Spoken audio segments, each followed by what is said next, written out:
7th, 2021 meeting of the Town of Southampton Conservation Board. In accordance with the governor's executive orders, all of the board's meetings will be held remotely via video conference until further notice. So we ask the public to continually check the town's website for dates, for updates, and new information. The link to participate in this meeting via Zoom can be found on the town's website. This meeting is also being live streamed on the town's website. If you do not wish to speak at the live meeting but would like to submit comments for the public record, the link to submit comments can also be found on the town's website. Board members who must recuse themselves from any application will state so on the record and will be removed from the meeting until the end of the discussion and vote on the application. As a reminder, we ask that applicants and their agents please state their names and addresses for the record. I invite everyone to join for the Pledge of Allegiance.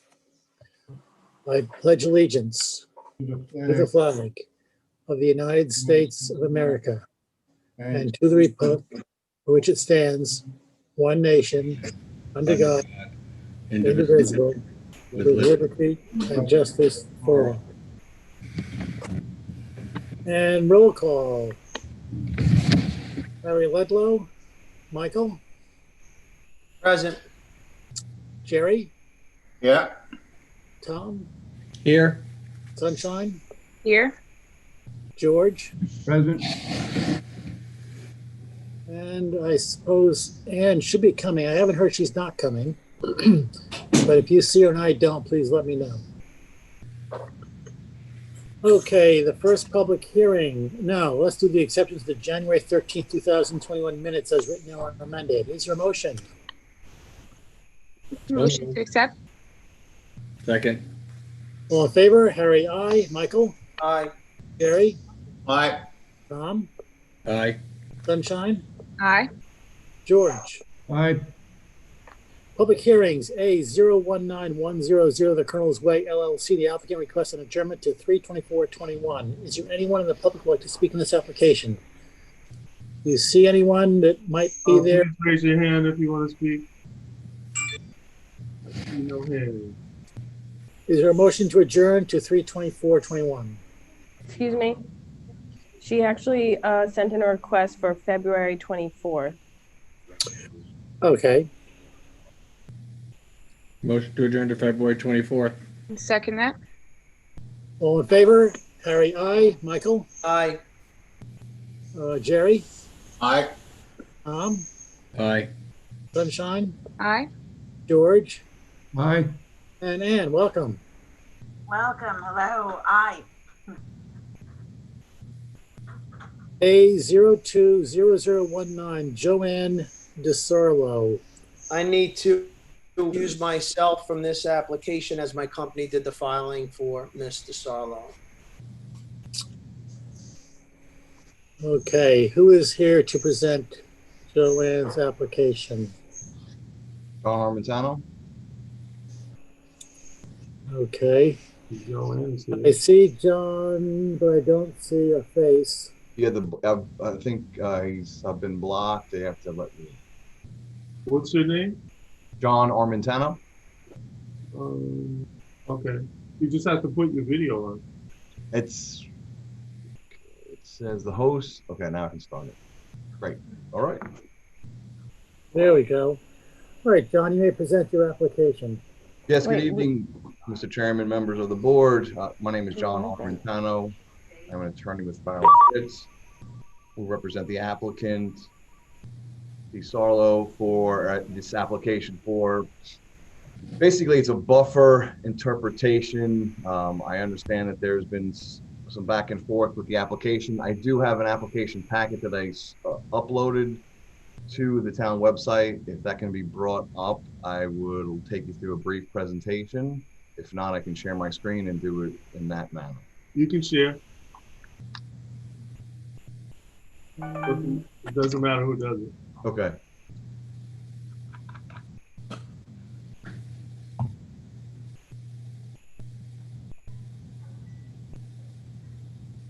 One second.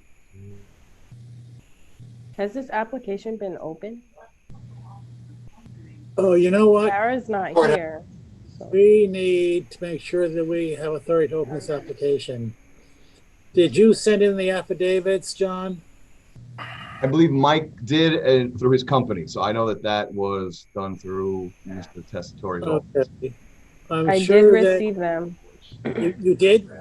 I did, and I emailed them to Kara, but she's not here to confirm that. Yeah, Kara I indicated think to you me see it that now. Kara indicated to me that she has not yet had an opportunity to review those documents. She should be with us in a few You moments. see it now. You see She's it. logging in right now. Okay, thank you. Okay, so we'll wait for Kara to come on board and give us the okay on this application. Give me a moment to share my screen.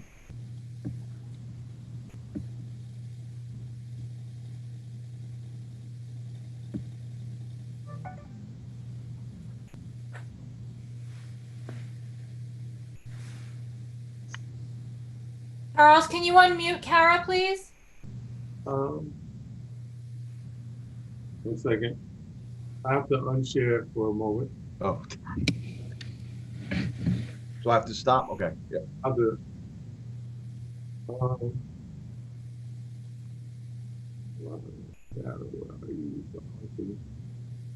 I can only ask you to unmute. I can't do it. She's unmuted. Kara, if you can hear us, you're actually logged in through your office, so you're not going to hear nobody's going to hear anything. You're going to have to call in. See, because we can see your office. So either you can log in from your phone, or you can log in directly from your home computer. I'll send you a text too.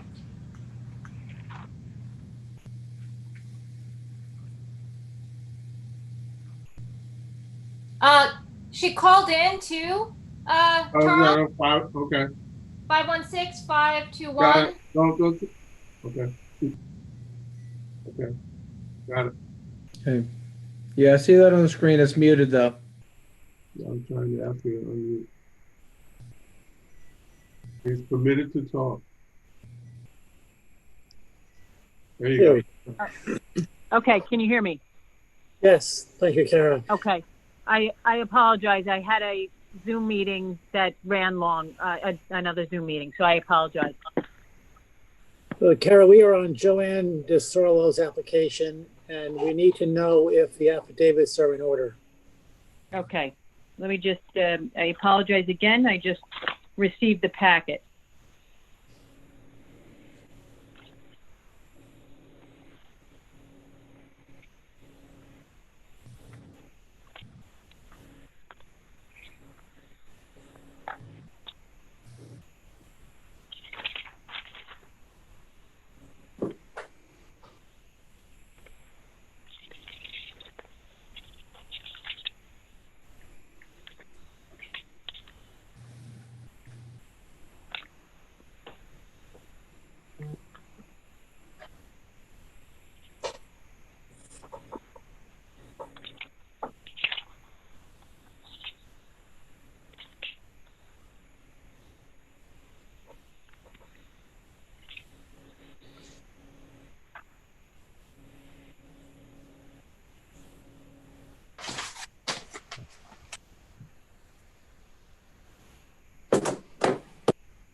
Is this 15 Harbor Road? No, it's 61 A, I think, Old Country Road. Okay. Okay, I'm sorry. They handed me this packet as I ran out the door. Okay. I do have that in front of me. Hold on a minute. Let me just take a look at it. I apologize again to the board. Take your time.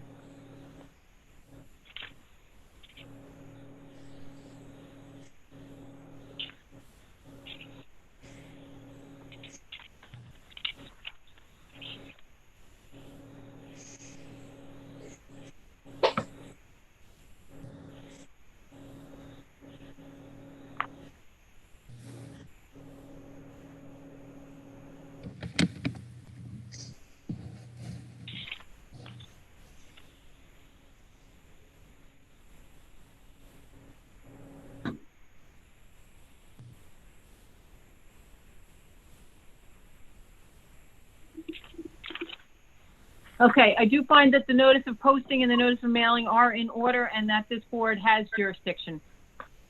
Thank you, Kara. So John, you may present your application. All right, let me get back to the sharing.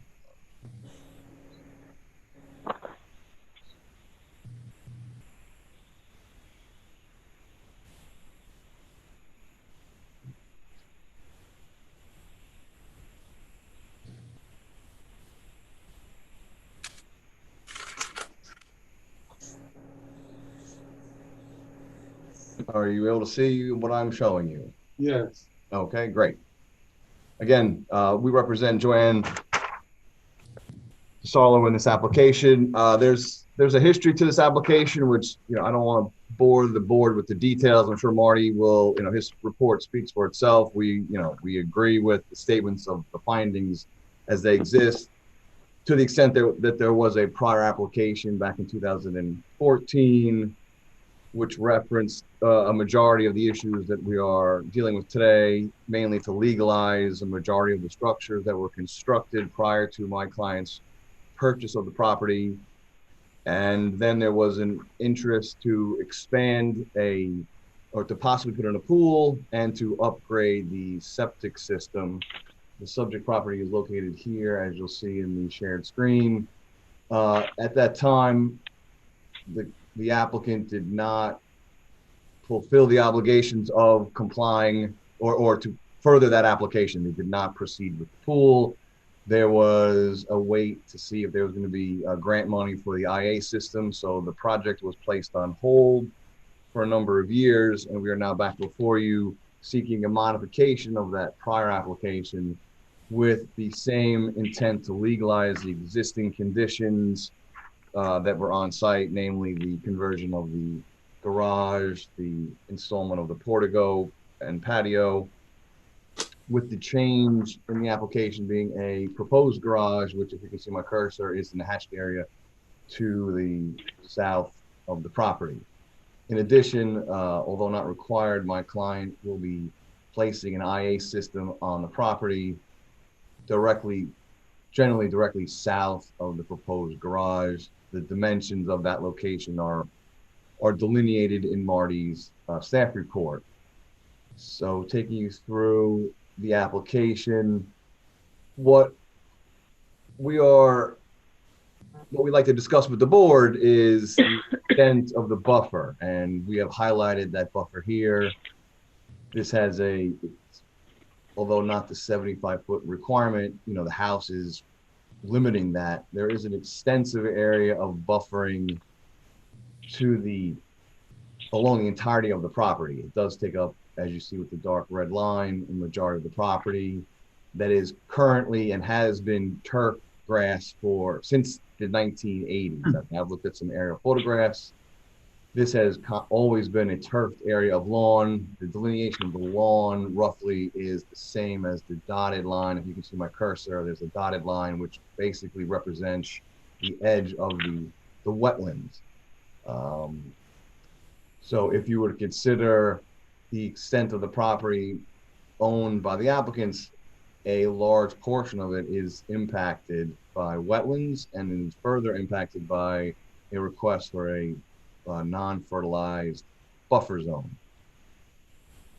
Going through, in addition, you know, we are aware of the site to the north, as it's shown on this survey, is Michael Tessitore. As you know who he is. He is also a board member. He had an application before this board for other improvements to his property. And I can share that screen as well at the end of the presentation. His buffer along the same creek is 20 feet. And we would consider that to be the adequate buffer as was required for Mr. Tessitore. And if we were to delineate that line along the Sarlo property, that would roughly run the line of this red marking. It does clearly cut back against the 50 feet of wetland buffer. For the board's information, although I'm sure you've been to the site, this is a modest home in the East Quogue area. It is clearly manicured to the extent that it has always been. A lot of change to the property. This is to familiarize you with the site itself. We also placed stakes in the ground as to where the limits or the new buffer would go. And it does seem to be a little excessive in the extent that it takes over a majority of the usable manicured property on a property that is, I'd say, 50% wetland. This again is a visual representation indicating the extent of the buffer being everything in this area to the south. The lands outside the buffer are located very close to the house, as is delineated by the buffer that's been proposed by Marty. Again, we are running, just to visualize this, this is where the buffer would run. Again, further delineating the location as it jogs back to 50 feet. So you can see it takes up a lot of the property. It would extend out to this end, very close to this tree, and this would all be returned into a non-fertilized area, becoming just more of a, non-conducive for use of the property. I mean, they've been at this property has been built since 1984. This is how it has always been. This is a location of one of the trees that may be lost due to the location of the IA system. Again, this is the location, if you're familiarize yourself again, that would be the area of the garage, which is clearly very landward of the buffer, and the IA system is generally in this vicinity, with that being the tree to be removed for the placement of the IA system. Again, this is a depiction of the site. John, are you being required to get an IA system on the property? We are not. They are, because they are grandfathered. So, but it is my applicant's intent to do that, as to be environmentally sensitive, and because there is grant money available, she now would like to enter into that program and do something which is beneficial to the wetland itself. So we are not required. However, we are proceeding to do that, and I think that should go a long way into what is the intention here, is to minimize impacts to the wetland. And I believe an IA system will go a long way towards reducing the nitrate that's already getting into the system based on the existing septic tank, which is much closer to the wetlands, and mitigates the need for such an extensive buffer, especially at the southern portions of the property. Again, this is, this was the garage that was originally converted into living space. There's been no change in that footprint. This is just, again, to orient you, this is the garage that has been converted and previously approved by this board through the 2014 application. Again, this is the deck on the property, and this is a view. If you visited the property, this is a view from the driveway. I will just bring up the next slide.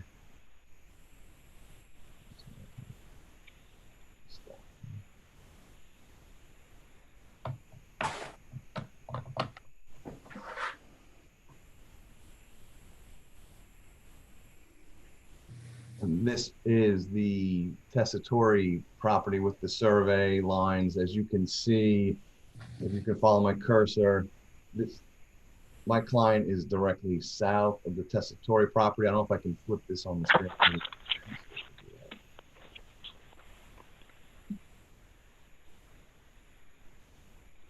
Okay, hopefully that worked. That looks better.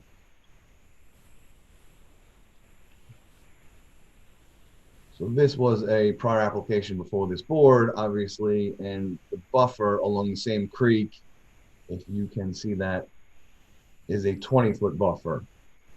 Our proposal to the board would be to have this buffer join, because it appeared to have been adequate at that time, considering the ability to have had more of a setback and more of a buffer.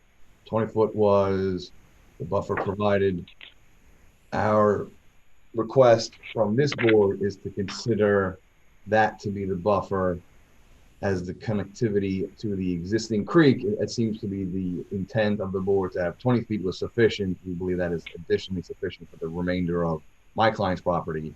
But to the extent that there is a reduction in the buffer, you know, I think the size of the 50-foot buffer exceeds what is necessary to achieve the objective of nitrogen loading on the property. And I can obviously answer any questions you may have at this point, or respond after staff report. John, I have a question. As you were going through those photos, it looked like there was an elevation difference along the the area where the proposed buffer is located. It looked like a fairly significant elevation difference. Do you have any numbers that shows that? If you can make out, if I can zoom in, I think there's spot elevations. There should be some spot elevations.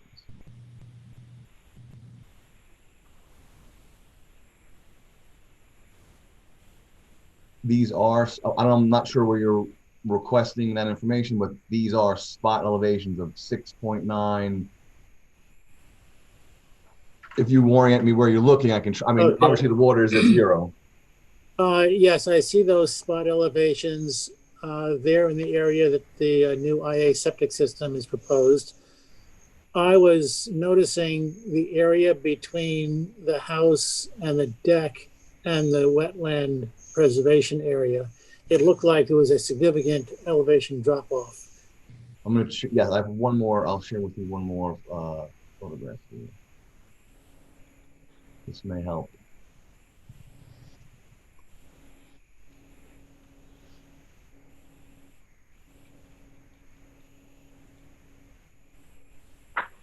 There are more clearly delineated spot elevations. So if you're looking at, you can locate them here.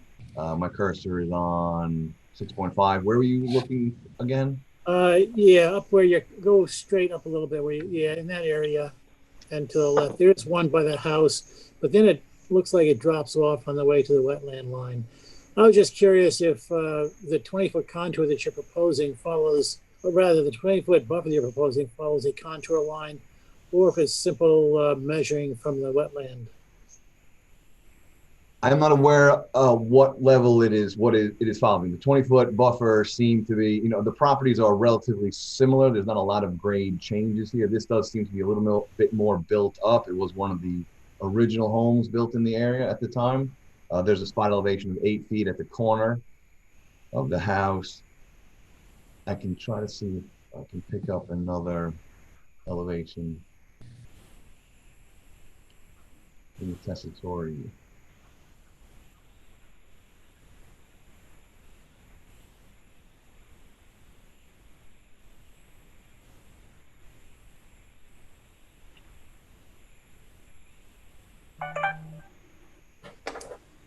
If you look at,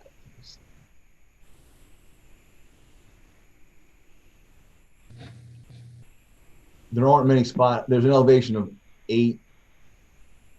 Yeah, it seems like 6 to 8 is the high place. Yes. And it drops down to the high. wetland, which probably approaches 0 or 1. All right, thank you. That's my questions are answered enough. Marty, is this your Teresa Mason is going to present this application. Okay, Teresa Mason from the Environment Division. Just a quick rundown of the history. In 2015, the applicant came before the Conservation Board at that time to legalize the unauthorized conversion to living floor area, as well as to construct a detached garage and swimming pool.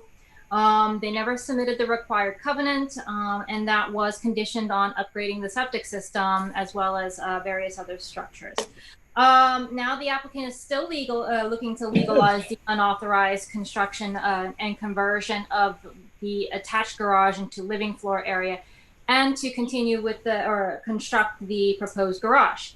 Now I would counter Mr. Armentano's suggestion that an IA septic system is not required, because if you read section 123.52, it does not say if the unauthorized structures were converted prior to the adoption of the law, which was in 2017.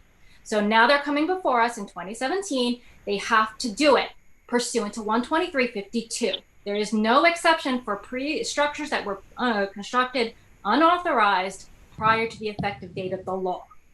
So now, pursuant to that section of the code, they are required to install an IA septic system. Okay, so that is not mitigation. That is a standard requirement under the law. Okay, now going back to the buffer, generally speaking, if you look at Mr. Tessitore's survey, his property, on the property, the wetlands go a little bit closer to the existing structures. So there, the buffer, yes, was 20 feet, but it should, in essence, meet up to where the wetlands buffer is recommended on this lot, because you have the garage and then you have a small area of driveway, and then you have the buffer almost immediately adjacent to the existing driveway. And you can see the garage on Mrs. DeSarlo's survey. You can see that garage. And I also want to point out that this is significantly different than the adjacent property project. First of all, the adjacent property had a letter of non-jurisdiction issued prior to the effective date of the effective date of the IA law, which was done in 2017. That allowed for them to construct a second-story addition without having to make any structural support changes to the foundation or the first floor, without if they had a compliant septic system at the time, and they did. I believe an administrative wetlands permit was issued for a small staircase addition, but that was within the footprint of the existing structures. Then a conservation board wetlands permit was filed strictly for the installation of an IA septic system and for a small shed, at which point, because it was an IA septic system, the board felt that they didn't need to expand the existing buffer, because the buffer had been previously permitted pursuant to previous permits. So that is how this project differs from that project. This project is asking for legalization of unauthorized conversion of unhabitable floor area to living floor area within the footprint of the existing home, which under the town code says the setback has to be a minimum of 75 feet and they have to provide a 50-foot buffer. And then another provision of the town code says the accessory structures must be 100 feet with a provision for a 75-foot buffer. I don't think that a buffer that is approximately 25 feet at its narrowest edge and a maximum of 50 feet is unreasonable when you have to have a legalization of unauthorized living floor expansion and a garage. And again, I contend that a septic system upgrade to an IA is a standard requirement, because there is nothing in the code that says if you built the structures unauthorized prior to the effective date of the law, that you're grandfathered. So, do you have any questions? Teresa, you said one of the conditions of the 2015 application to legalize the garage was to install an upgraded septic system. I believe so. I mean, I don't have that particular resolution in front of me. Perhaps Marty can weigh in. Yeah, I can speak to that.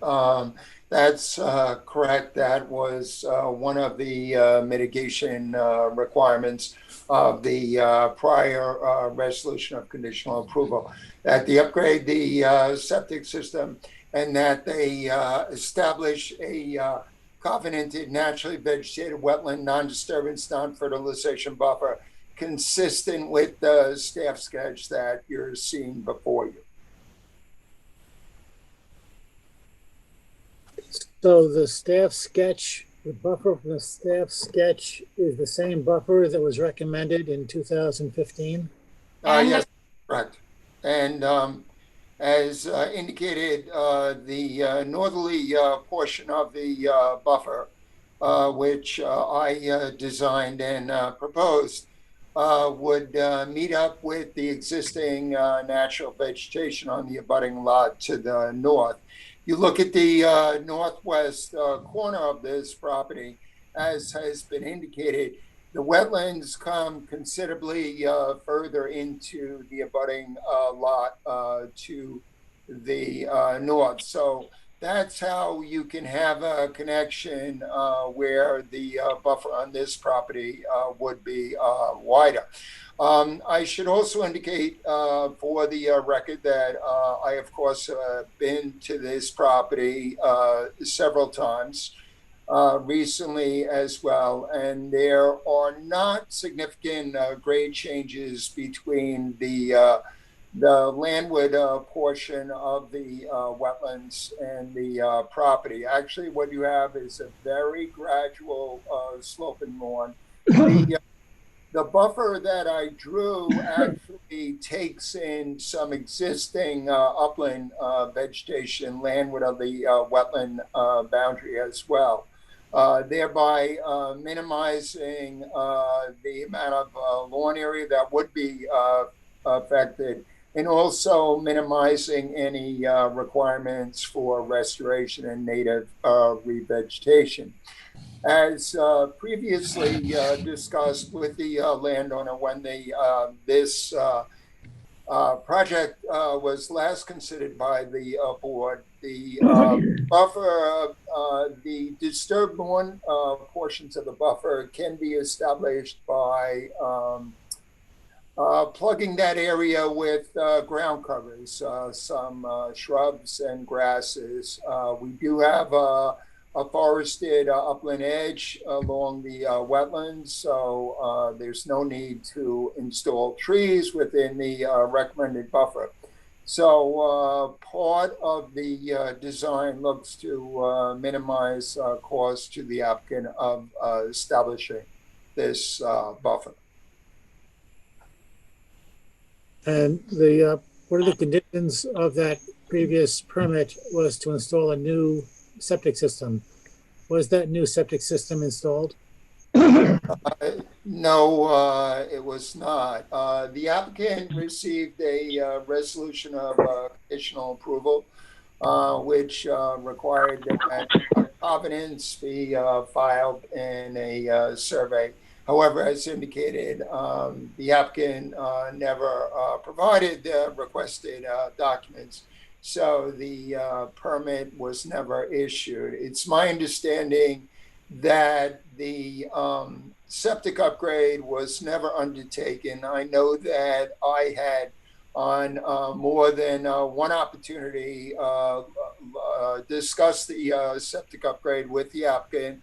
My interest was to see if we could retrofit the existing cesspools in order to add a tank and upgrade that system. So I had been working with the applicant to try and minimize the cost of that septic upgrade, but it's my understanding that the septic upgrade was never completed.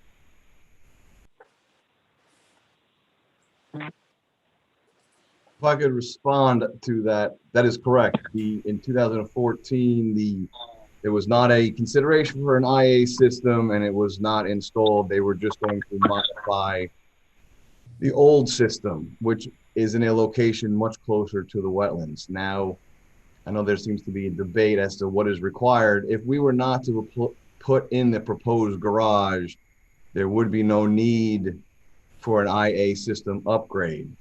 So, you know, I think that's factually untrue because you've added living floor area. So you would have to upgrade the septic system because it's based on living floor area, not floor area. And you converted the existing attached garage to living floor area. I do understand. I would just like to finish my thoughts, if I might.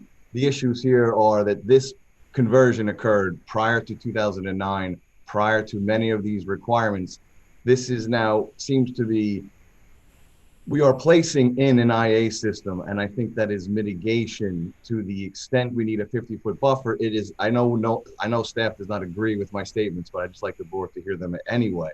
It seems to be an excessive and punitive taking of this land, which has been turfed lawn since 1984. If we are going to follow this level of a buffer, you have a 10-foot separation between the house and the buffer. Eventually, this buffer will grow and mature into something that will become impassable. This is taking land from someone who is placing basically a garage in a location landward of a wetland. There has been an existing conversion of a residential space, which we do not have to change the septic system for.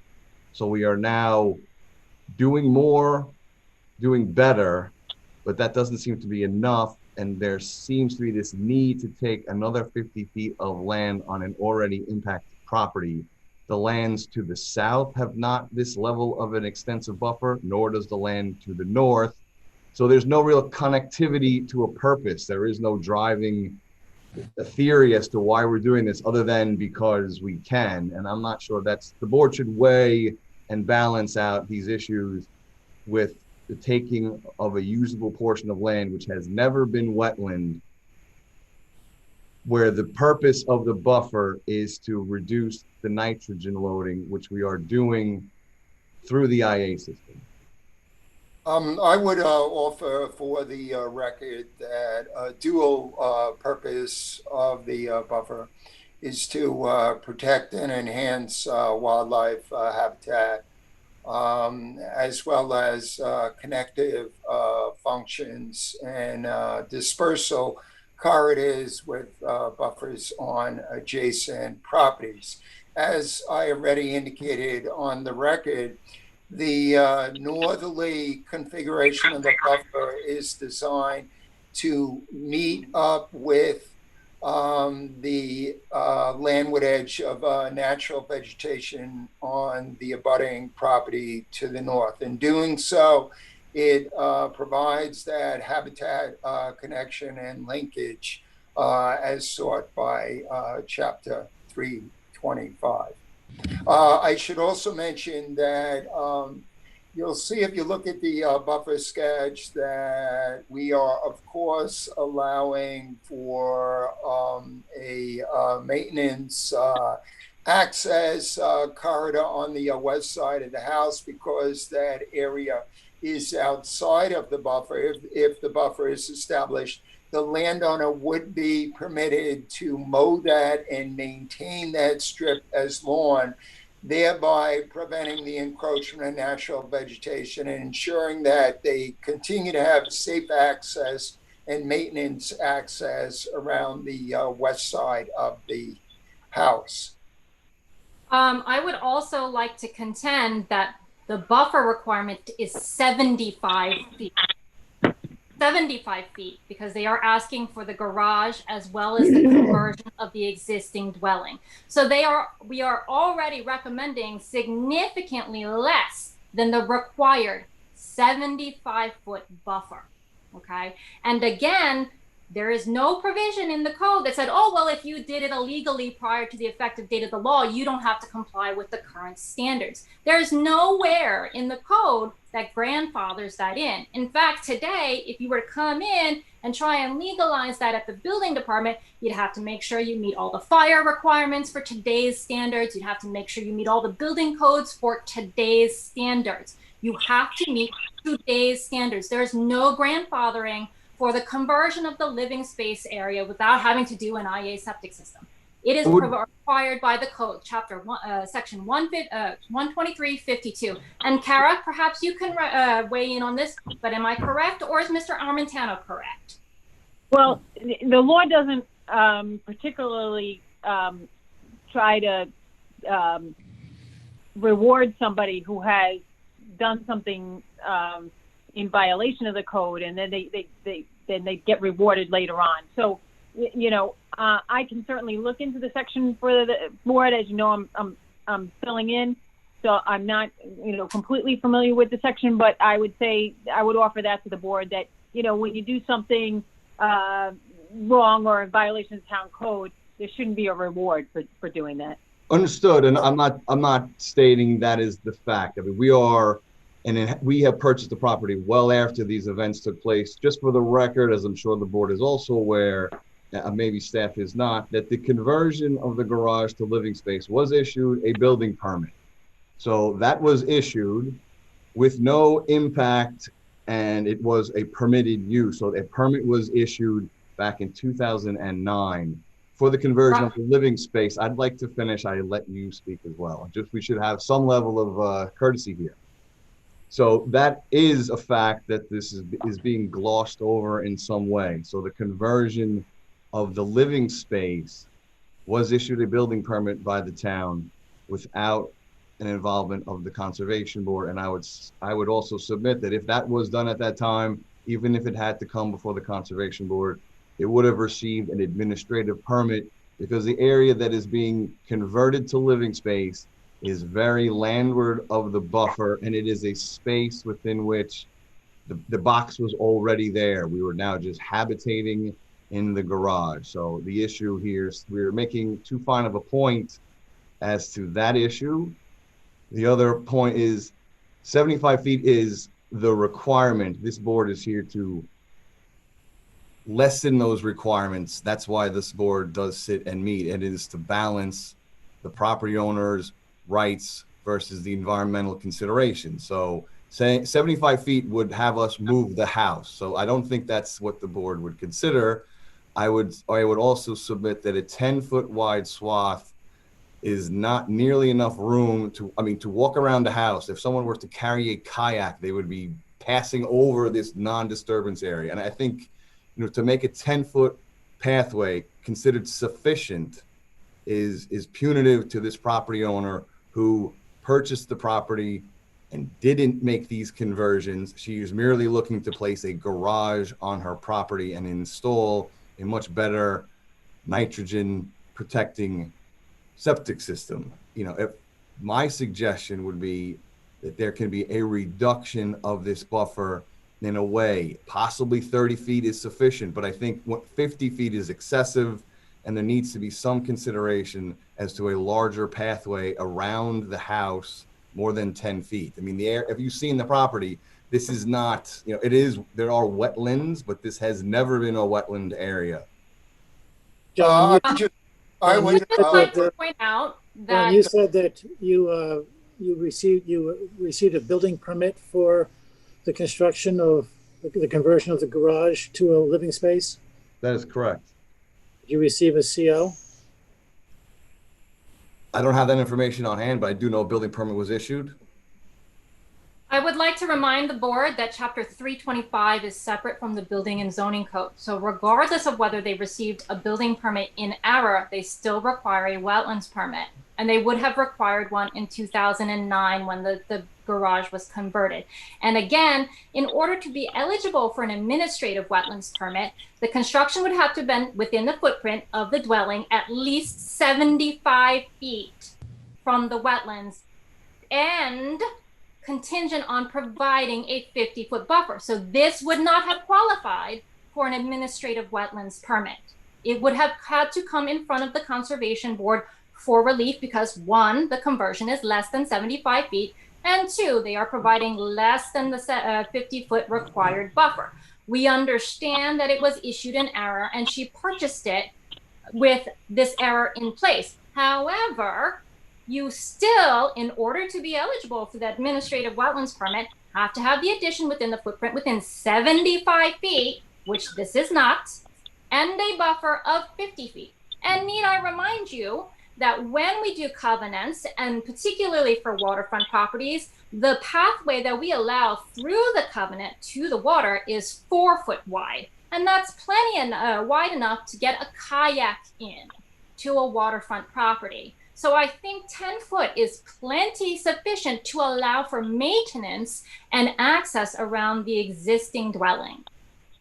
And this is Marty. I would just offer that 10-foot offset and separation is consistent with what the board requires on other applications where there are such constraints, so that the required buffer cannot be established. So what we're recommending is consistent with board decisions on similar applications.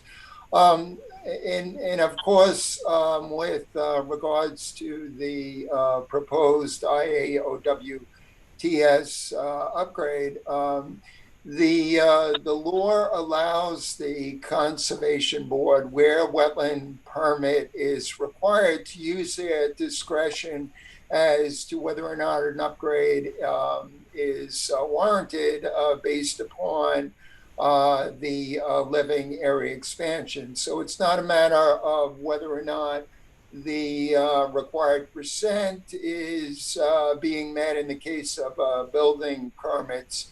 It's a matter of whether or not those actions are warranted as wetland impact mitigation. This property fronts on Weesa Creek, which is one of the most troubled waterways in the western Shinnecock Bay system.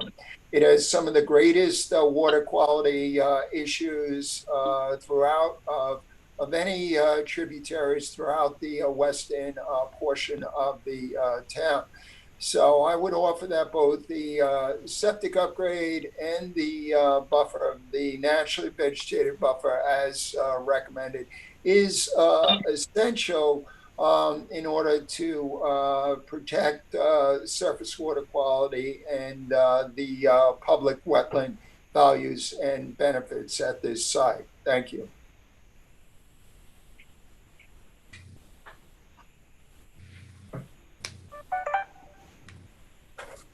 Again, I just want to revisit that one point where we seem to be focusing a tremendous amount of attention. The converted garage is at the furthest point from the wetlands. It is at the far end of the property. It is at the farthest point from the wetlands. So I would submit, and I would ask council to the board to consider this, that this conversion of living space of the garage, while issued a permit, is more than 75 feet landward of the buffer, so it would have received an administrative permit. I know we disagree. We will have to agree to disagree, and I'd rather submit that to council for the board to make that determination. If you read the criteria for the administrative wetlands permit, it says you have to have a 75-foot setback and a 50-foot buffer. It doesn't say and or, it says and. So the buffer requirement is 50 for an administrative wetlands permit. Period. So End of story. That is the way the code is written. And a 50-foot. We've heard a lot of testimony. I think we should cut to the chase and make some decisions here. Move on, because we do have other applications to spend some time on. We've heard significant testimony from staff and also from the applicant. I'm curious to hear from other board members also what you're thinking. I do want to just mention a couple of things. One is that Marty indicated that we do have history of allowing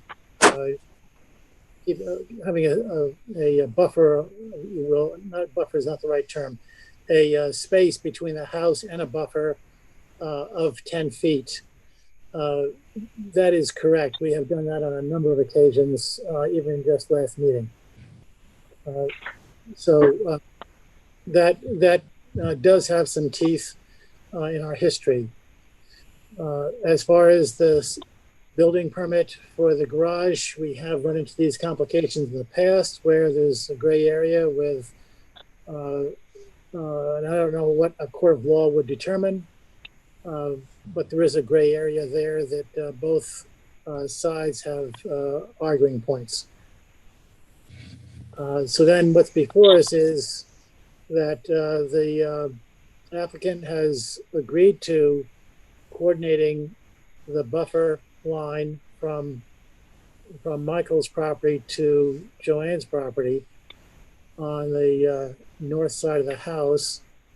And the question is, what are we going to do on the south side of the house?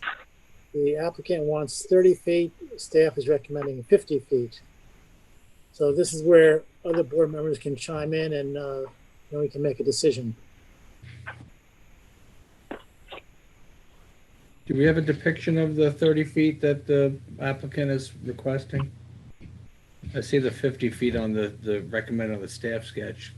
Can I see one of those shared drawings with the Yes, I'll pick that up. proposal? I just want to see where that's going to lay out.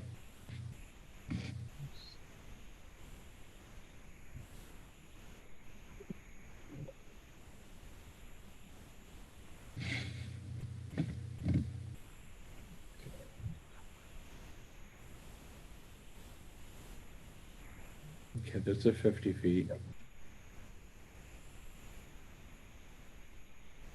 And that's, We did not have a clear depiction. I don't think we have an exact depiction of 30 feet. My sense would be, if this is 50, you're looking at, I'm trying to place the cursor where I would think it would be. It's going to be, you're going to take a piece of this. It's going to be a little over half of what. Yes. yeah. Correct. Yeah, the red line that's on that plan actually is not showing a 30-foot buffer. Obviously, it's meeting up with the wetland edge at the south property line. So I'm not sure what that red line signifies. I agree. I didn't prepare this. I am saying that is not any depiction. That is what you're saying. That is accurate. I think we're looking for an area with, from that line, 30 feet is roughly, I would say somewhere in that perimeter. Okay.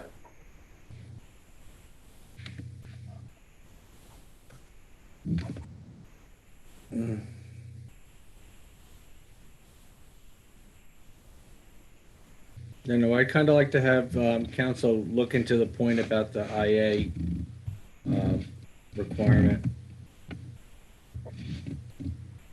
Sure, I'd be happy to do that. If, I guess this is more of a legal question too, Kara. If the applicant came to the board and wanted to renew the previous permit, or would that be even renewable? It hadn't been issued. If the applicant came and did abide by the conditions of that previous permit, that is a new septic system and a buffer, would then this whole thing be moot? The code doesn't allow. Let me speak. Just for clarification, the prior permit was never issued, so there's no ability to renew the prior permit.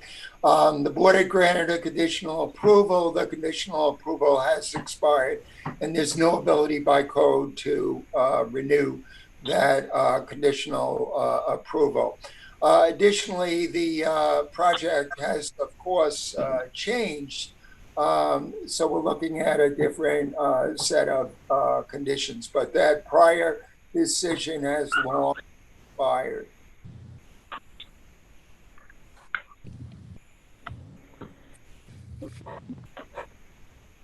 All right, so can we just adjourn this then to a point where we're going to get some more information? We can do that. Is that what the rest of the board would like to do also? Yes. I can go along with that, but whether the structures, if they were unauthorized at the time of the passing of the law and therefore they're not grandfathered, and we're being told that we can consider this new system mitigation, whether it falls under that or not, it is mitigation, and it is going to be good for the environment. So for me at this point, I don't know if that really is a big question. Then it comes to the size of the buffer. And I don't think a system, does it all. It's not complete mitigation. We do need a buffer, but if you look at the house and the land, I would, I could approve a lesser buffer and see if we couldn't come to maybe some compromise between what Marty is suggesting and what the applicant is suggesting. What's there, it's not really giving them any living space or any space to be able to enjoy the property. So. I agree with you, Ann.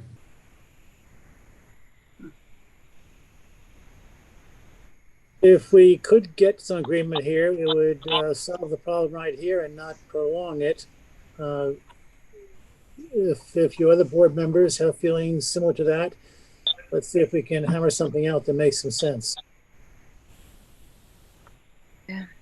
Was the original permit or conditional approval that discussed upgrading the septic, was that at a time, that was before the IA systems were in use, isn't that correct?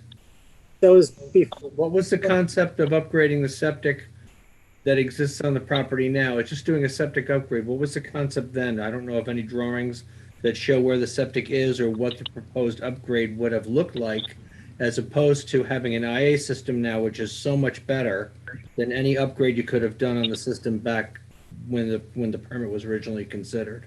The upgrade was required because at that time, the applicant only had a cesspool, which Okay, was so what kind of upgrade were you looking for? What? What kind of upgrade were you looking for back then? We were looking for either, the board was looking for installation of a whole new system. I was looking at whether or not we could utilize the existing cesspool or cesspools and add a septic tank in the interest of reducing costs to the landowner. But the board did see a septic upgrade as essential. Okay, but that was a septic system in use at that time, not the IA system which they're proposing now. So if they had done a septic upgrade back then, would they have still been required to change that new septic upgrade to an IA system as part of this new application? Well, that's my question. I think the IA is better than any upgrade that they would have done, a few years ago. Yeah, what the board often does when we're looking to permit an expansion of living space or legalize a conversion, and there is a conventional septic system, they look to see whether or not the conventional septic tank can be switched out with an IA tank, thereby retaining the rest of that conventional system. Because the prior required septic upgrade was never done, we don't have a heck of a lot to work with in terms of the existing cesspool or cesspools. So the board, even where a conventional upgrade has been completed prior to an application coming to the board often looks to switch out that conventional septic tank with an IA tank. Marty, a question on the survey that's before us on the screen. You have recommended a buffer. I'm looking now at the north where it touches Michael's property. Does that buffer on the north, buffer line, does that coincide with the buffer line on Michael's property? Yes, it does. My recollection is that it does. That's why I drew it that way. Okay. What you're seeing here, actually, just to be clear, is we have a new, this is the 20-foot buffer line that's on this screen right now. So this is showing that matchup. That would be matching Tessitore's line. This is a 20-foot line. Here's the 30, obviously. If you were to run a 20-foot buffer, this is what you would accomplish.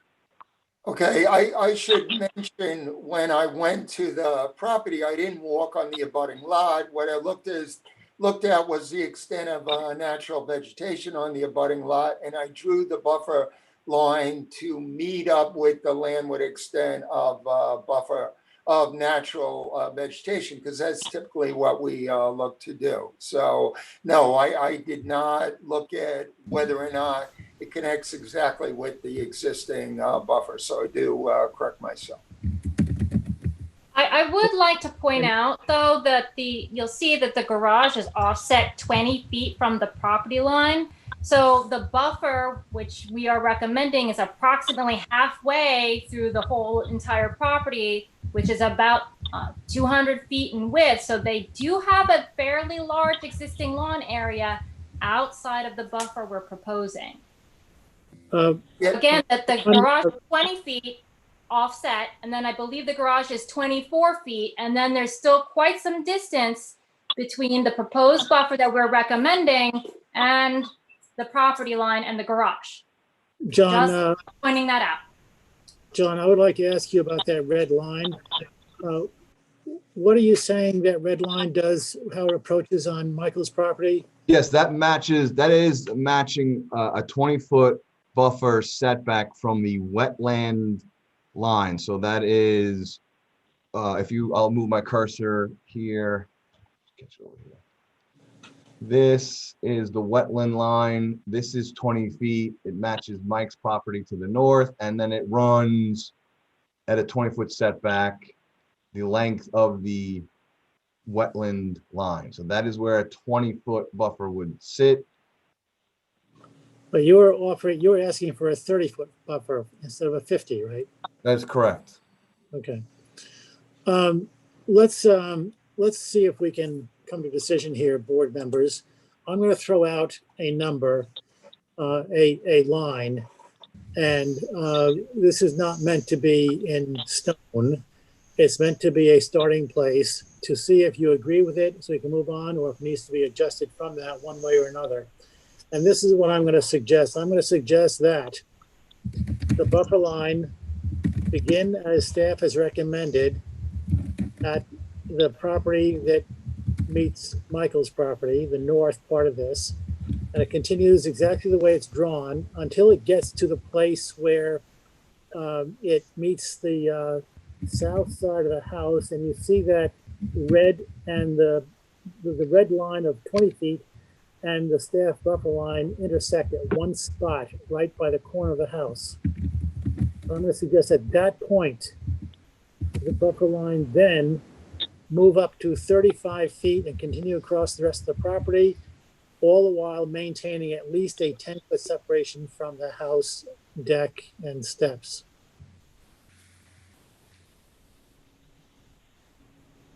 I am okay with that. Harry, could you just repeat that last part? I got distracted Sure. by reading Tom's comment. Sure.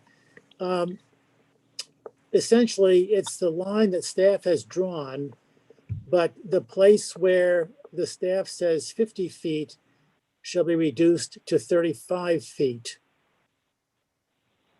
That is, wherever the buffer extends beyond 35 feet on staff's drawing, it be reduced to 35 feet. So 35 instead of 50 on the lower portion.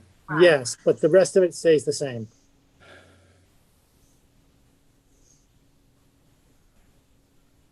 That seems like a more reasonable buffer. Definitely. I'm in agreement with that. I'm okay with that, Harry.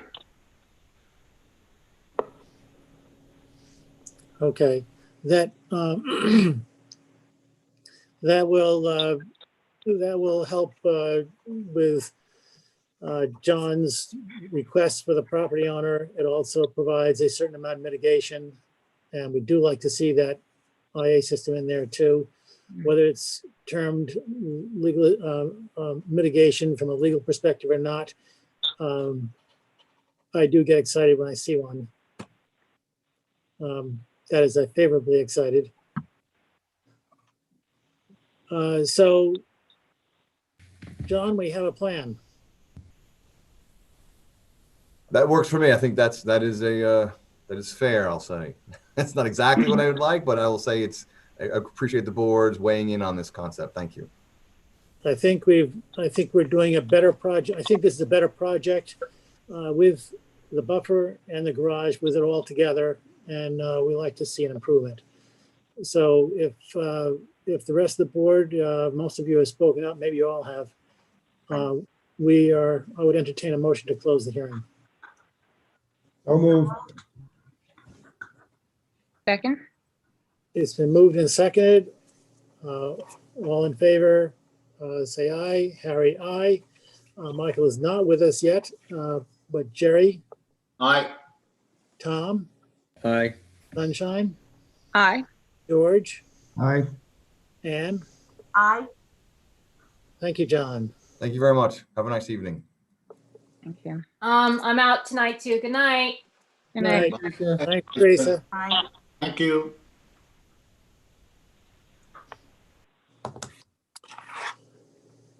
Okay, so the next application is, and Michael can come back. I don't know who initiates that. He can.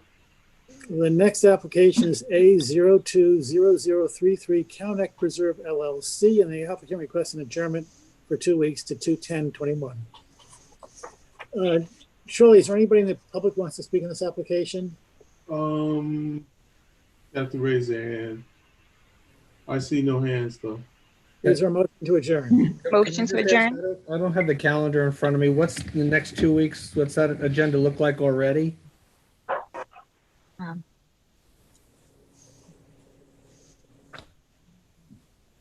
not looking at the calendar either. Maybe Karina can just tell us what the next meeting looks like already. Hold on, let's see.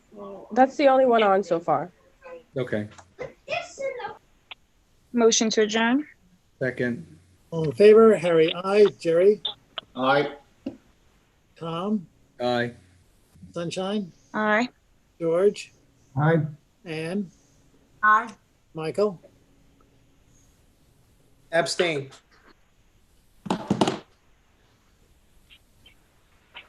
A020063 Andrea Lesso and Maria Stoyanova. And this looks like a new application, so Kara, we need your response on the affidavits. Okay. 15 Harbor Road, Hampton Bays. Yes. Okay. I've reviewed the affidavits of posting, the mailings, and find them sufficient and in compliance with the town code. The board has jurisdiction. Thank you. Is there someone here who Yes. is going to present this application? Good evening, Gina Rigdon, DKR Shores, here to represent the applicant. Okay, would you like to present your application? We actually have gone a lot of back and forth with Mr. Shea. And then basically, when they sort of marked out the proposal that we thought was going to look okay, on paper didn't look very good in the field, and they realized that this proposed swimming pool, this small dipping pool, has actually no sunlight whatsoever on that side of the house. So what we're respectfully asking right now is if we could postpone so we can properly prepare a potentially a different plan and work with Mr. Shea on a proposed buffer where there's lush lawn right now and only a 15-foot buffer on the property. And then potentially shift the pool a little bit closer, hopefully, and maybe get some sunlight, and that would be the best of both worlds for the applicant as well as the conservation board. How much time do you need, Gina? We would like at least 2 weeks so I can confer with the applicant and we can sort of mark it in the field and visually see it with the trees, the sheeting, and we can relatively, I would say 2 weeks. I'm sorry, I didn't hear you. If we could have another 2 weeks to On work February on 10th, this. we can do that. Okay. Motion to adjourn to February Oh, 10th. George, let me ask you, is there anyone in the public who'd like to speak on this application? If no one has raised their hand, then George, go ahead. Motion to adjourn to February 10th. Second. All in favor? Harry, aye. Jerry? Aye. Tom? Aye. Sunshine? Aye. George? Aye. Ann? Aye. Michael? Aye. Thank you. Thank you, board. I do have another application on the agenda tonight under preliminary. I'm not sure if I'm allowed to comment on it when it comes up. Which is your other application? 2 Peconic Crescent LLC. It's in the seeker review? It's in the secret and it's under a category for zoning board because it's in the process of the zoning board review at the same time. And I should let the board know that the applicant has requested that a public hearing be held Yes. on the pending Conservation Board application. So that would seem to me to be the appropriate time to discuss the application. That's correct, Marty. Thank you. Okay, so we'll, and Marty, you have that down for a public hearing, right? Yes. Do you have Okay. any idea what date yet, Marty? That it's available or no? Karina?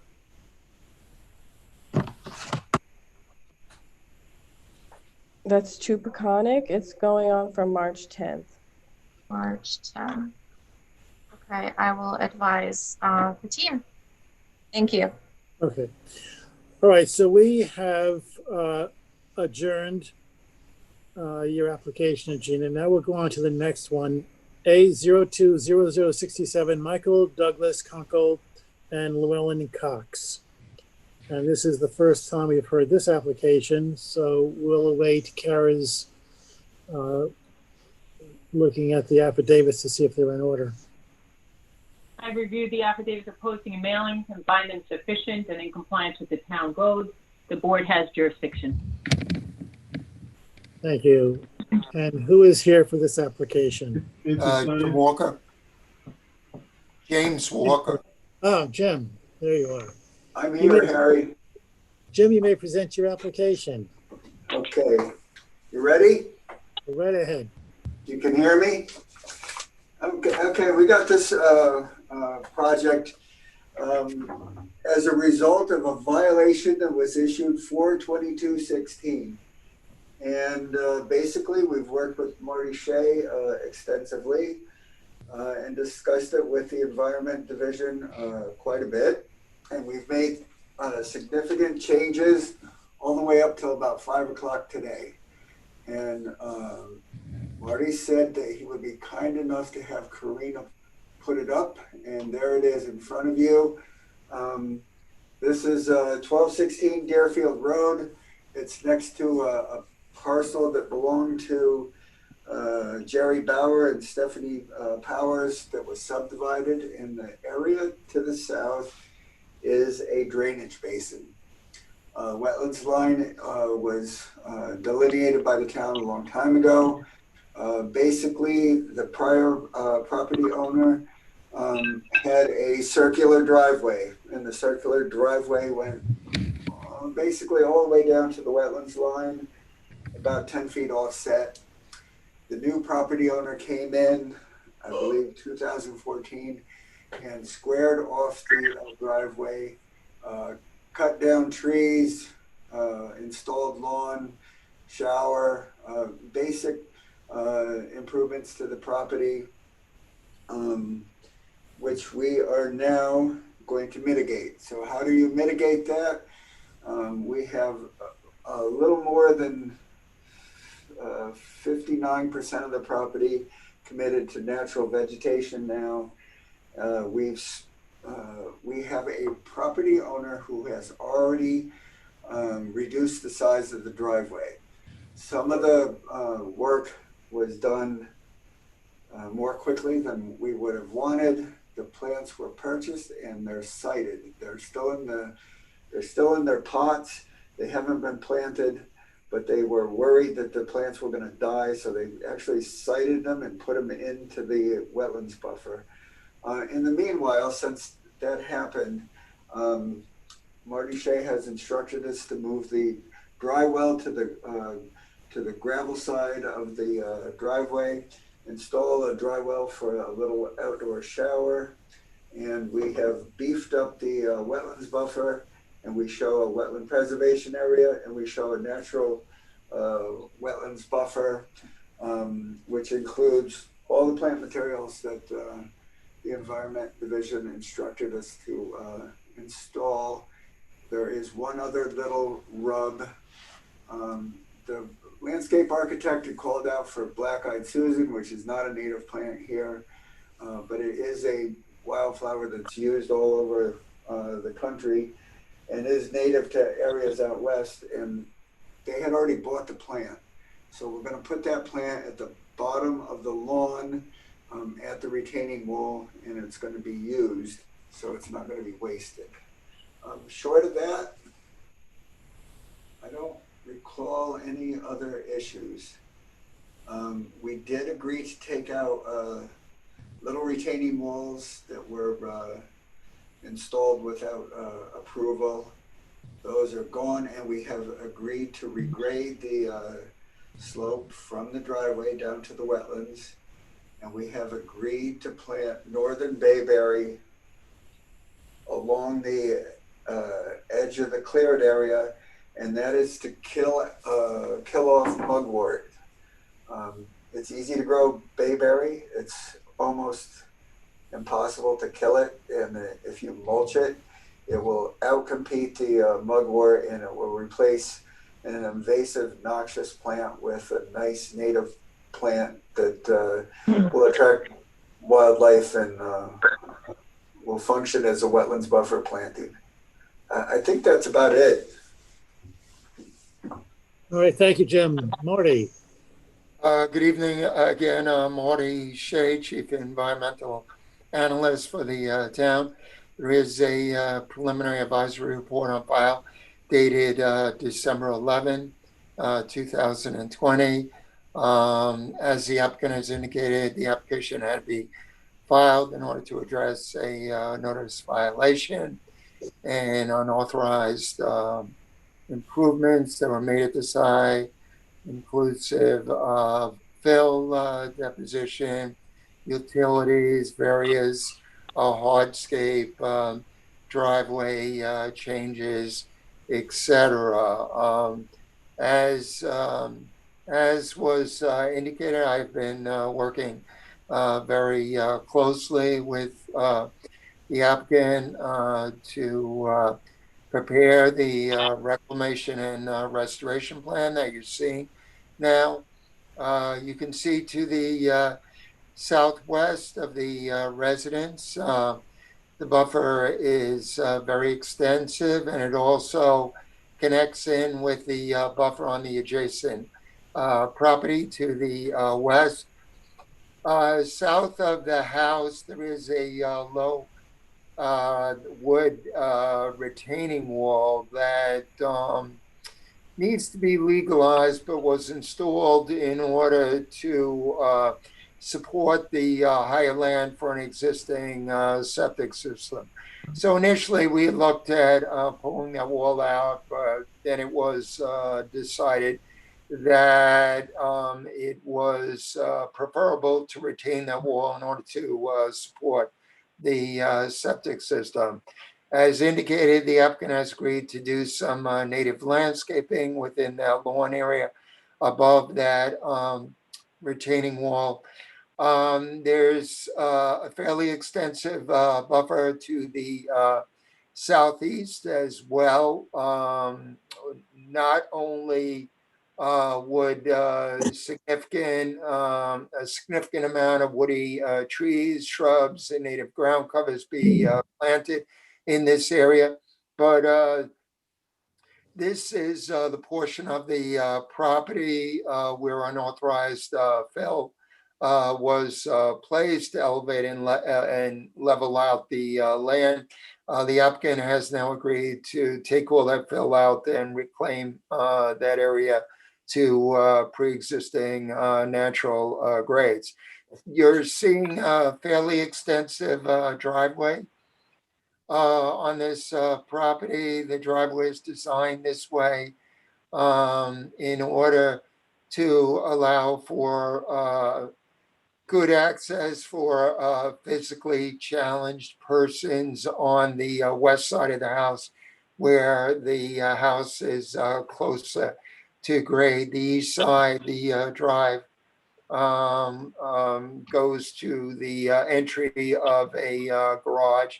As was indicated, there was a more expansive circular drive on this property. There was asphalt. The applicant has corrected all that and is looking to get this new drive configuration authorized, which would be constructed of which is being constructed of pervious stone in order to allow for good rainwater infiltration. At the same time, this plan also calls for creating a drainage swale and to install subsurface dry wells to accommodate any excess rainwater runoff.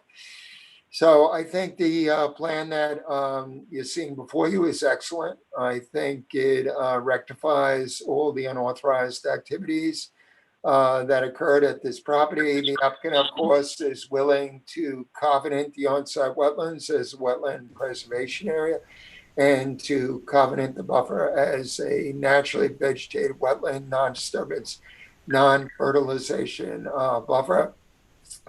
The native plant material, which the applicant mentioned that had already been delivered to the site, is a great, healthy plant stock. They're really installing specimen material, and that material is going to be supplemented with additional natives. So I am supportive of this plan. I want to thank the applicant and the landowner for working closely with me. I think the plan does meet all the standards for issuance of a wetland permit, and as such, I am recommending that the hearing be closed. Is there anyone in the public who'd like to speak in this application? Motion to close the public hearing? Second? All in favor? Harry, aye. Jerry? Aye. Rick? Tom? Aye. Sunshine? Aye. George? Aye. Ann? Aye. Michael? Aye. Thank you, Jim. You. CB 1400035 River Rock Structured Capital LLC. This was not noticed properly, so we need to renotice it. So no action needs to be taken on that one. But the next resolution is the same one, CB 1400035 River Rock Structured Capital LLC. Notice to reschedule. Is there a motion to reschedule to March 10th? So moved. Oh, second. Resolved that the Town Conservation Board hereby reschedules the public hearing to March 10th, 2021, and that the notice of public hearing be published in the town designated newspaper and one of the newspaper general circulation at least 10 days prior to March 10th, 2021 public hearing pursuant to section 325-8C1 of the town code. All in favor? Harry, aye. Jerry? Aye. Tom? Aye. Sunshine? Aye. George? Aye. Ann? Aye. Michael? Aye. Advisory reports. George Hastings subdivision. This is a pending residential subdivision that's in its final stage. The track is located in the hamlet of Hampton Bays. There are several recommended comments. The first provides characterization of the property, indicates that it contains an existing dwelling and deck, and also notes that the majority of the tract is forested. The second comment makes mention of the significant slopes on the property, as you can see on the survey before you. The slope analysis map shows that there are slopes in excess of 20 feet on this property. And the current plans, which are being considered by the planning board, which would also allow for construction, calls for disturbance of these slopes as a consequence of installation of a sanitary system and driveway. The third comment indicates that the wooded slopes contribute significantly to natural water filtration and provide interest and character to the surrounding neighborhood. It's indicated that their natural vegetation stabilizes the ground and is attractive to wildlife as a movement corridor. As such, the Conservation Board recommends that the subdivision map be revised to protect these slopes. And that would be accomplished through establishment of a slope and conservation easement. This change to the map will necessitate redesign of the planned new dwelling and septic system. The fourth comment indicates that the proposed fill deposition and site regrading would alter the steep slopes on the property, and as a result may adversely affect rainwater recharge of the underlying aquifer, and also change natural drainage patterns. Consequently, the Conservation Board recommends that the grading plan be redesigned in order to minimize disturbance to the steep slopes. And lastly, the comment is made that as the track is heavily wooded, the Conservation Board recommends that the subdivision map be amended to provide for a conservation easement or naturally vegetated buffer extending 20 feet from the proposed easterly lot lines of planned lots 1 and 2, and that would be in addition to the recommended slope and conservation easement. Motion to send those comments to the planning board. Second. All in favor? Harry, aye. Jerry? Aye. And Tom? Aye. Sunshine? Aye. George? Aye. Ann? Aye. Michael? Aye.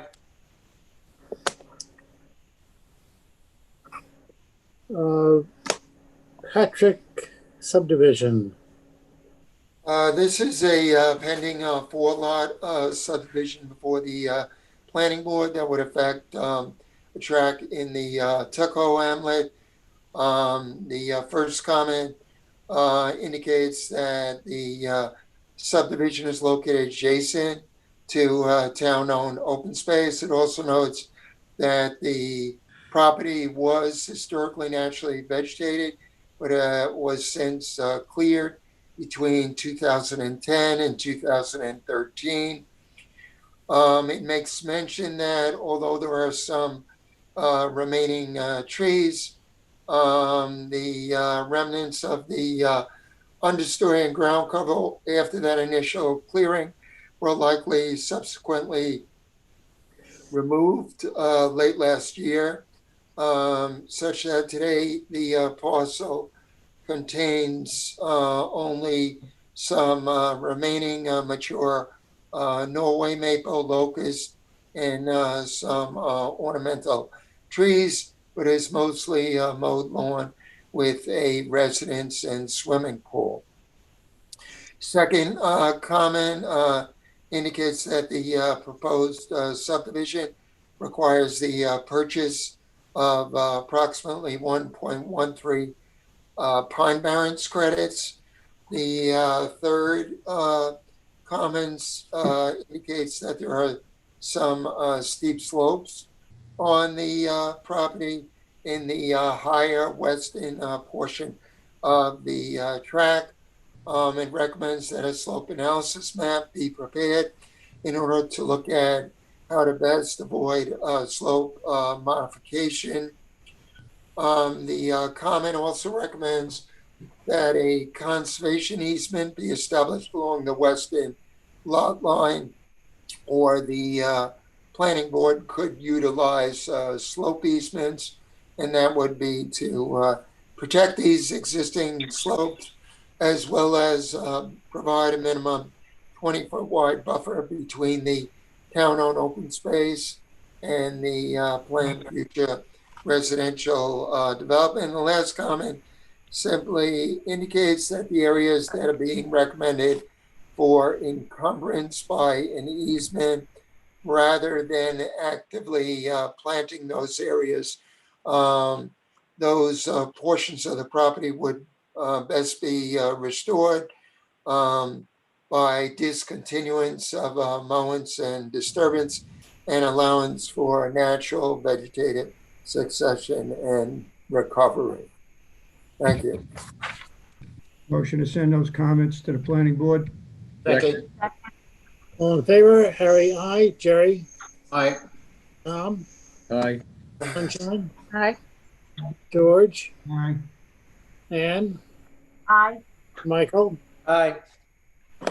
And for the ZBA, 2 Peconic Crescent LLC.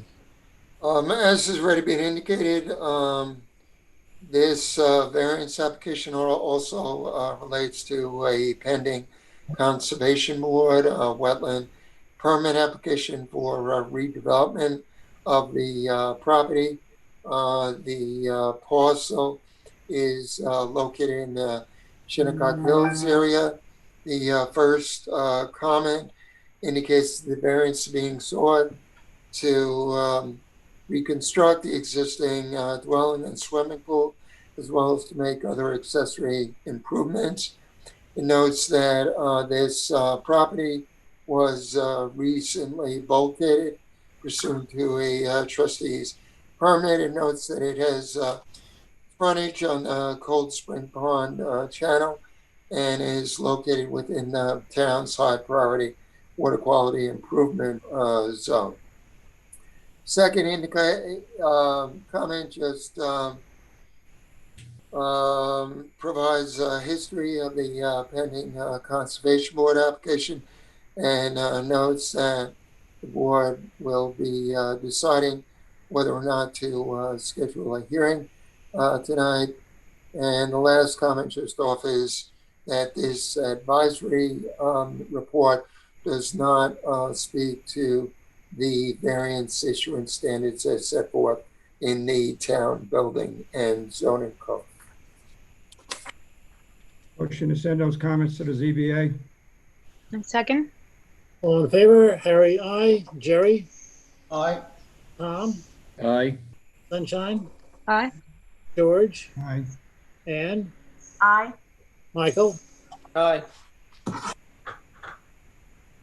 Administrative wetland permits are in your packets. Resolution of conditional approval. A020069, Gillian Batchelder. Any discussion? Move the issue. Resolved that a conditional wetland permit approval be granted to Gillian Batchelder for the proposed project about the terms and conditions set forth therein. All in favor? Harry, I. Jerry, Aye. Tom, Aye. Sunshine, Aye. George, Aye. Ann, Aye. Michael. Aye. Who seconded that? A020075, Ingracia Family Trust. Any discussion? Move the issue. Second. Resolved that a conditional wetland permit approval be granted to Lawrence Ingracia for the proposed project by the terms and conditions set forth therein. All in favor? Harry, I. Jerry, Aye. Tom, Aye. Sunshine, Aye. George, Aye. Ann, Aye. Michael. Aye. Who seconded the first resolution? Gillian? I think I did. Thank you. A020059, Anthony Sika. Any discussion? Move the issue. Second. Resolved that a conditional wetland permit approval be granted to Anthony Sika for the proposed project upon the terms and conditions set forth therein. All in favor? Harry, I. Jerry, Aye. Tom, Aye. Sunshine, Aye. George, Aye. Ann, Aye. Michael. Aye. A020062, Casper and Allison Labarabera. Any discussion? Move the issue. Second. Resolved that a conditional wetland permit approval be granted to Casper La Barabara and Allison. La Barabara for the proposed project for the terms and conditions set forth therein. All in favor? Harry, I. Jerry, Aye. Tom, Aye. Sunshine, Aye. George. George, Aye. Ann, Aye. Michael. Aye. A020064, Ciro and Mary Lou Migliori. Any discussion? Move to issue. Second. Resolved that a conditional wetland permit approval granted to Ciro Migliori and Mary Lou Migliori for the proposed project upon the terms and conditions set forth therein. All in favor? Harry, I. Jerry, Aye. Tom, Aye. Sunshine, Aye. George, Aye. Ann, Aye. Michael. Aye.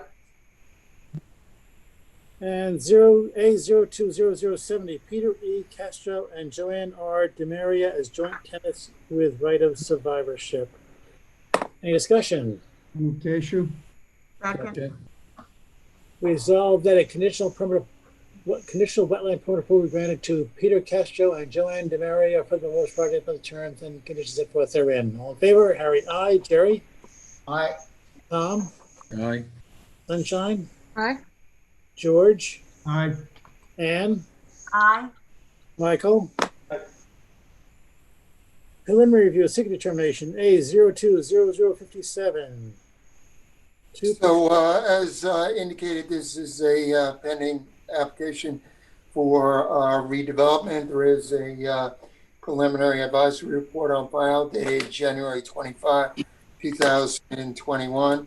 It's my understanding that it's both the applicants and the board's favor to schedule a public hearing on this application. Motion to schedule public hearing. Second. Resolved that the Town Conservation Board hereby schedules the public hearing for March 10th, 2021, and that a notice of public hearing be published in the town designated newspaper pursuant to Chapter 325, Section 325-8C of the Town Code. All in favor? Harry, I. Jerry, Aye. Tom, Aye. Sunshine, Aye. George, Aye. Ann, Aye. Michael. Aye. A020055, Catherine Lomax. This is a pending application for residentially developed property that has frontage on Fish Cove in the Hamlet of North Sea. There is a preliminary advisory report on file dated January 26, 2021. The applicant is seeking this board's approval on a wetland permit in order to construct a swimming pool. The pool would be located only 30.5 feet from wetlands. This is an application for which significant information is needed in order to make a determination. As such, recommending that a public hearing be held.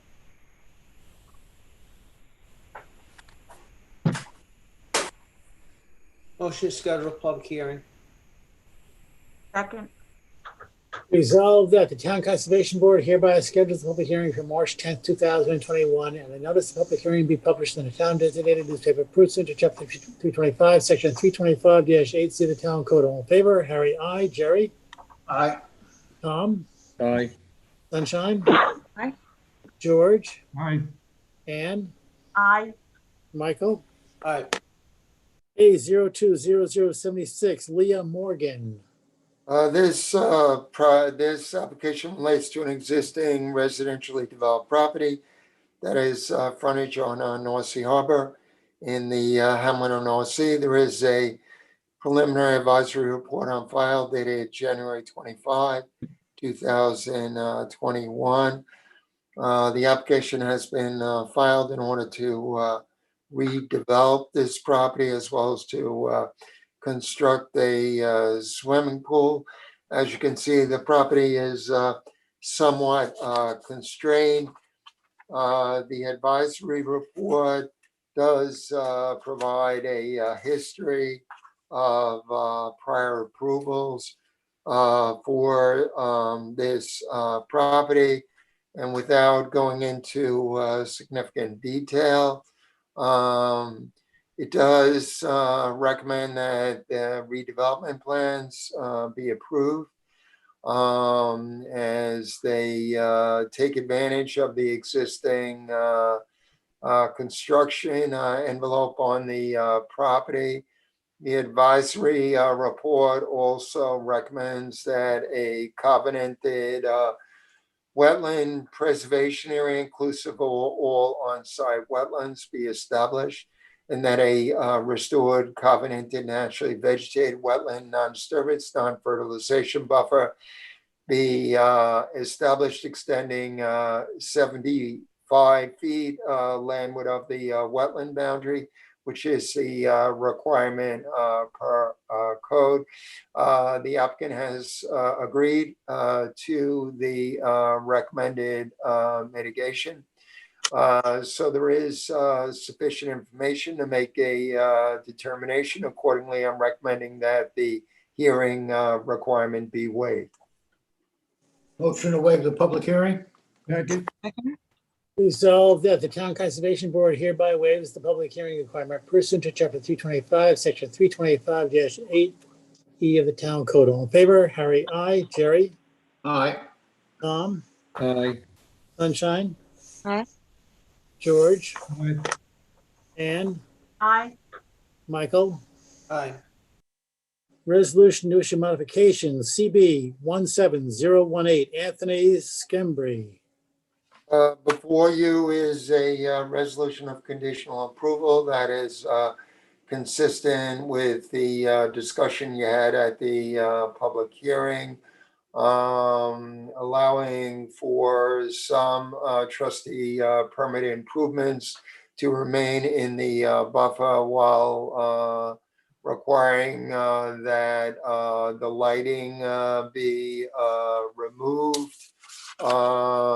So in the resolution, you see conditions that are consistent with the board's findings at the hearing. So the board should be ready to render a decision on this application without further discussion. Motion to issue a modification. Second. Resolved that a wetlands permit modification be issued to Anthony Skembri for the proposed project about the terms and conditions set forth therein. All in favor? Harry, aye. Jerry? Aye. Tom? Aye. Sunshine? Aye. George? Aye. Ann? Aye. Michael? Aye. CB 20011, Job's Lane LLC. This application relates to a very constrained piece of property on Job's Lane in the hamlet of Bridgehampton. The property has extensive freshwater wetlands. The board had recently issued a permit to allow for construction of a single-family residence, inclusive of a rooftop pool. The approval was conditioned upon extensive mitigation, not only creation of large covenanted wetland preservation and buffer areas, but revegetation to which address and rectify disturbance during construction. We recently issued a modified permit in order to make corrections to utility stairs and platform that had initially been constructed in conflict with the language of the covenanted buffer. Because there's a lot of wet ground on this property, the permit and modified permit will also condition upon construction of a elevated light penetrable stairway for virtually the entire length of the pedestrian path between the residents and the water. There also had previously been some drive encroachment in the covenanted buffer that was corrected pursuant to a prior modified permit. The applicant had filed a certificate of wetland compliance application.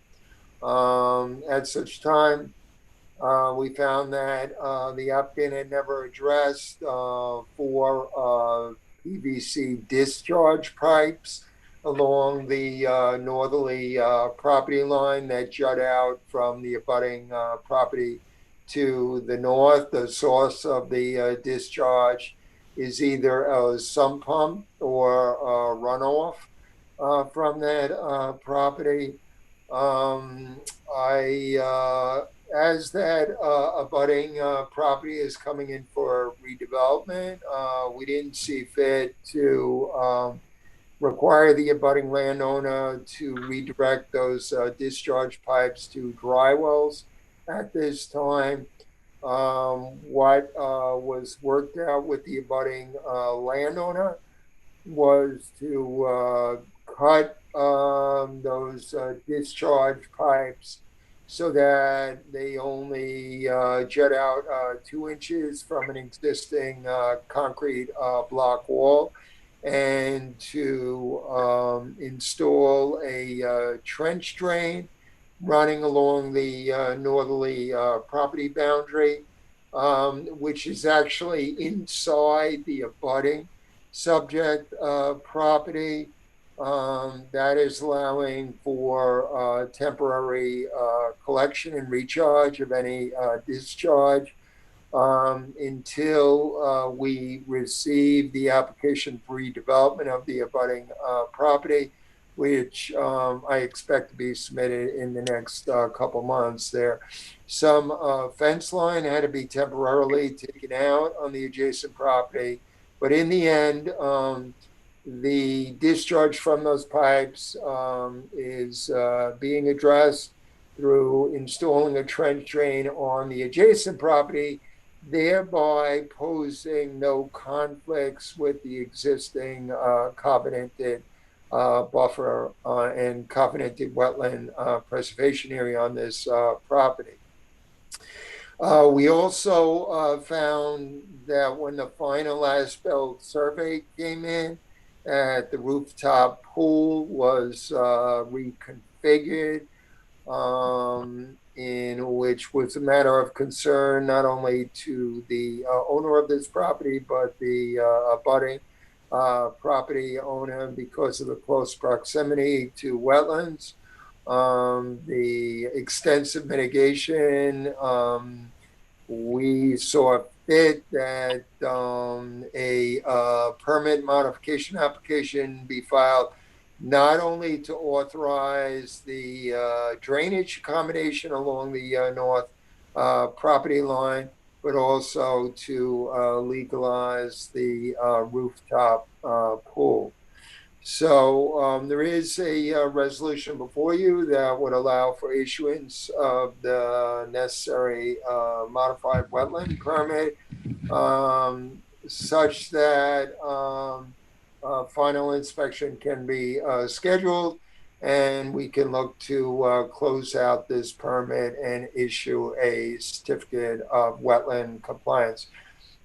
Just for the board's information, I have spent an extensive amount of time on this property in order to make sure that the restoration was done properly. There was fill that had to be removed. There was a lot of native vegetation that had to be brought to the site. But in the end, the applicant did everything that I asked. And we are in good position now with issuance of a modified permit to close out the wetland permit and issue a certificate of wetland compliance. Thank you. Motion to issue the modification. Second. Resolved that a wetlands permit modification be issued to Job's Lane LLC for the proposed project upon the terms and conditions of forth therein. All in favor? Harry, aye. Jerry? And Jerry? Jerry, aye. Tom? Aye. Sunshine? Aye. George? Aye. Ann? Aye. Michael? Aye. And the last item on the agenda is a resolution to withdraw A020043 Jonesford Investments Limited.